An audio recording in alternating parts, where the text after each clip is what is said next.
¿Qué tal? Buenas tardes. Nuevamente aquí otra vez presentando el cuarto y último video de esta serie de controladores de la materia de instrumentación, tema 4. Bien, ahora ¿qué es lo que vamos a abordar? Vamos a abordar el tema del control PID. Control PID. El controlador PID es un controlador, como hemos mencionado, un controlador proporcional integral y derivativo. Este es un mecanismo de control que se da de manera simultánea y que es ampliamente utilizado en la industria.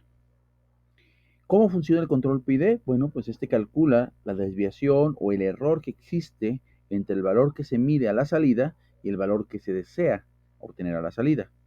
Una vez que se determina esto y se conoce el error, el algoritmo de control utiliza tres funciones o tres parámetros que son el controlador proporcional, el control integral y el control derivativo para hacer los ajustes necesarios. Aquí vemos la estructura del controlador. Tenemos una entrada, el set point, que le vamos a llamar. Tenemos la salida. Tenemos el proceso que queremos controlar. Si la entrada que nosotros, metemos por esta parte afecta al proceso y la salida que se obtiene a la salida es la adecuada, quiere decir entonces que al comparar vamos a tener una señal de error igual a 0. En ese caso, al haber una señal de error igual a 0, pues no, el controlador, que son estos tres parámetros, no van a tener ningún efecto sobre el proceso. Sin embargo, si la salida es distinta a lo esperado, al compararlo con el set point, vamos a presentar una señal de error. Y esta señal de error va a ser procesada por cada uno de los parámetros o cada uno de los componentes del controlador PID. En el caso del controlador proporcional, lo que vamos a hacer es amplificar o disminuir, dependiendo del valor de Kp, la señal de error. Es una multiplicación de una ganancia Kp por el error. En el caso integral, lo que vamos a hacer es que se va a integrar la señal de error y se va a multiplicar por una ganancia que le vamos a llamar ganancia integral. Y en el caso derivativo, lo que se obtiene es la derivada o razón de cambio del error, de la señal de error que se obtuvo, y se multiplica por una ganancia diferencial. Y al final, los tres elementos se suman para que el efecto en conjunto tenga una consecuencia sobre el proceso que se desea controlar. Es importante mencionar que no necesariamente tienen que interactuar los tres elementos. Puede actuar únicamente el control proporcional, únicamente el control integral. El control derivativo normalmente no se utiliza de manera sola, independiente, porque esto tiene efectos en la estabilidad del sistema. Pero sí se puede trabajar una combinación de un controlador proporcional con un integral, que le vamos a llamar control PI, un controlador proporcional derivativo, le vamos a llamar control PD, o bien el conjunto de los tres elementos, que es el control proporcional integral derivativo, PID. Bien, continuemos con la siguiente discusión. Bien, para entender cómo funciona o qué efectos tiene sobre el sistema, entendamos primero lo que es la respuesta del sistema o la respuesta de un sistema. Vamos a regresarnos aquí, la respuesta de un sistema. Bueno, ¿qué es lo que se define como la respuesta de un sistema? ¿Sí? La respuesta de un sistema es la forma en que se comporta este sistema. Es decir, si yo quiero controlar un motor, por ejemplo, y le aplico energía, el motor tiene que encender y tiene que acelerarse. Si yo quiero prender una lámpara, yo ingreso una cierta cantidad de energía a la lámpara y la lámpara debe prender. ¿Sí? Si yo quiero controlar un tanque de agua, un tanque con agua, yo sé que aplico o enciendo la bomba y el tanque se irá llenando poco a poco hasta alcanzar su nivel máximo. Eso es lo que le llamamos la respuesta del sistema. ¿Sí? Y dentro de la respuesta del sistema debemos conocer el nivel máximo que alcanza este sistema, que puede ser la intensidad máxima, la velocidad máxima, el nivel de llenado de un tanque máximo. ¿Sí? También debemos conocer el tiempo que tarda en alcanzar ese nivel máximo. En algunos casos puede ser que le tome algunos segundos llegar a alcanzar su valor máximo. Por ejemplo, un tanque, podemos pensar que el tanque se llena en 5 minutos, o podemos pensar que la velocidad máxima que desarrolla un motor lo alcanza en 50 milisegundos, o así por el estilo. Y también debemos identificar las posibles inestabilidades que el sistema pueda presentar, ya sea por efectos de señales externas o bien por la respuesta o el comportamiento mismo del sistema que se está analizando. Bien, vamos a ver un ejemplo. Bueno, ya tenemos aquí un ejemplo y una respuesta. Vamos a ver un ejemplo primero de un sistema, ¿sí? Consideremos, por ejemplo, vamos a regresar un poco acá. Consideremos, por ejemplo, el caso de la posición del eslabón de un robot de 2 grados de libertad. Este robot de 2 grados de libertad es este mecanismo. Es una base, una torre, que controla dos elementos que se van a mover de manera simultánea, y a cada elemento le vamos a llamar eslabón. Dice, y si nosotros aplicamos una fuerza a uno de estos elementos, pues obviamente estos se van a mover. Vemos, por ejemplo, aquí con mayor detalle, tenemos el pequeño robot, lo que le vamos a llamar el eslabón 1, el eslabón 2, y vemos que cada uno de ellos está configurado o está descrito por una serie de variables que van a conformar ecuaciones, cosa que no vamos a analizar en este video, porque no es la intención profundizar en términos de control, sino conocer cómo funcionan esos sistemas de control. Bien, regresemos. Vamos a ver cuál sería la respuesta del eslabón 2 del robot, es decir, cuál sería la respuesta del eslabón más pequeño, del que está abajo. Dice, vamos a pensar que vamos a aplicar un torque o una fuerza al segundo eslabón, es decir, a este eslabón. Este lo vamos a dejar intacto, vamos a aplicar solamente una fuerza sobre el motor que mueve este elemento, ¿sí? Y la respuesta que se obtiene es la siguiente. Vemos que aquí nosotros queremos aplicarle una fuerza para que el robot alcance o el eslabón más bien se mueva de una posición vertical definida por la línea punteada hacia un ángulo de 60 grados, es decir, la línea en azul. Al aplicar una fuerza o el torque, nos vamos a dar cuenta que el sistema no va a alcanzar los 60 grados. En esta gráfica podemos observar que el valor máximo que alcanza está arriba de los 20 grados, en este caso de 21.3 grados. ¿Qué significa? Que hay un error en la posición. El error en la posición es todo este ángulo o todo este desplazamiento que no desarrolló el eslabón, que es un ángulo de 38.6 grados. Pero además también podemos observar que este movimiento que hizo el robot no lo hizo de manera inmediata o ni instantánea, sino que le tomó cierto tiempo alcanzarlo. El tiempo que tardó en alcanzar la posición máxima que logró desarrollar, que son los 21.3 grados, es de 8 segundos aproximadamente.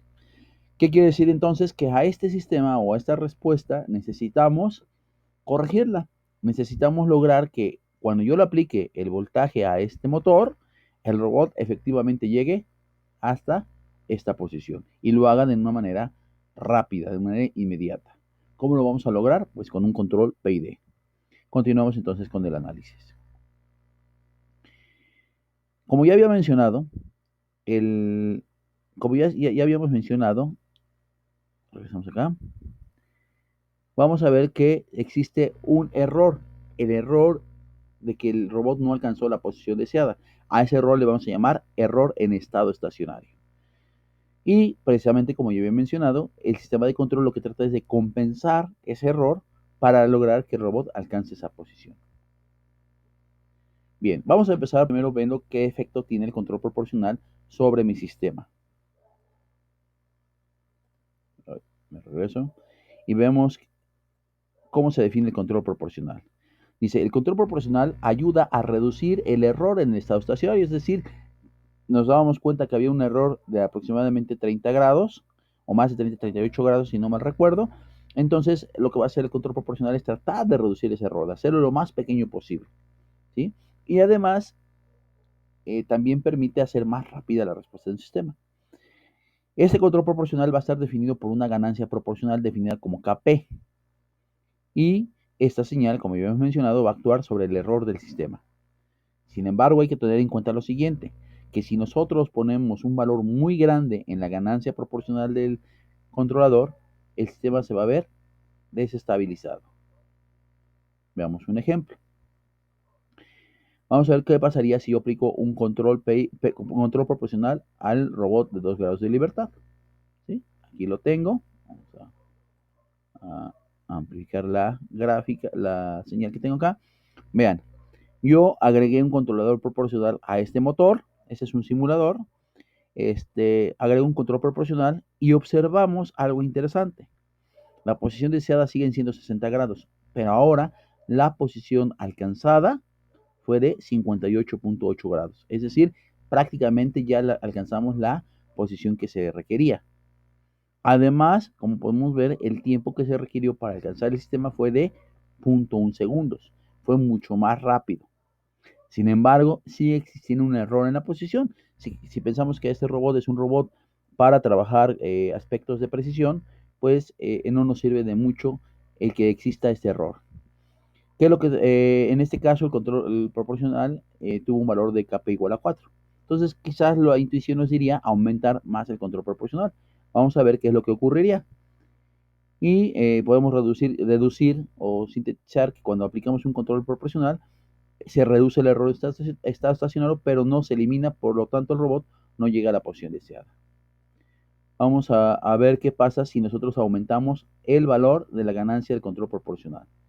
Si nosotros aumentamos el valor de control proporcional, vemos que el error nuevamente sigue existiendo y es un error menor, pero ahora hay un pequeño pico. Este pico significa que hay un pequeño rebote o sobreimpulso al mover el robot. Es decir, que al aumentar la ganancia proporcional Kp igual a 8, esto provocó que existieran pequeñas inestabilidades en el sistema, que después se compensa. Después vemos que se vuelve a recuperar, pero ya empiezan a existir pequeñas inestabilidades y es algo que debemos evitar. Vamos a ver ahora qué pasaría con un control integral. Con el control integral lo que hace de manera rápida, queda poco tiempo, es que suma todos los errores que se observaron, lo que se midieron, y trata de ajustar el área bajo la curva. Está definido por una ganancia integral y nos permite ahora sí eliminar el error en estado estacionario.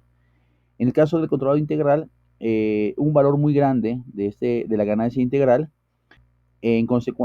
como contraparte, puede desestabilizar el sistema. ¿Sí? Genera sobreimpulsos. Por lo tanto, no es muy común utilizarlo en la posición de un motor. Entonces, en el ejemplo que estamos analizando, pues no lo vamos a poder observar, solamente vamos a mostrar algunas gráficas de lo que se observaría. Vean que conforme aumentamos el valor de la ganancia integral, se empieza a ver mucho más oscilaciones. Bien, y vamos a ver ahora el control derivativo. El control derivativo es un control que actúa de manera anticipativa al error.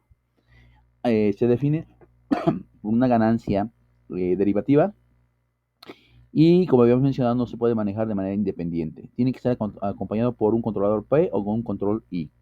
Pero lo que sí permite es estabilizar el sistema. Sin embargo, un valor muy grande produce un error en estado estacionario. Entonces vamos a ver aquí, por ejemplo, el ejemplo. Nosotros vamos a ver qué pasaría al aplicar una ganancia proporcional, o más bien agregar una ganancia derivativa. Perdón, lo que podemos ver es que prácticamente el error fue de 0.2 grados. En este caso, el tiempo sigue siendo de menor a un segundo el tiempo de llegada, y estos son los valores de la ganancia, 8 y KD 0.6. Se eliminó el sobreimpulso, pero sigue existiendo un pequeño error en estado estacionario. ¿Sí? Por lo tanto, aquí viene un tema que se llama la sintonización del controlador. ¿Qué es la sintonización? Encontrar los valores adecuados del controlador. Para eso hay varios métodos para hacer la sintonización. Vamos a aplicar aquí el método que le llamamos el método de la sintonización heurística, que es un método a prueba y error, en el cual nosotros podemos encontrar los valores adecuados de Kp y Kd.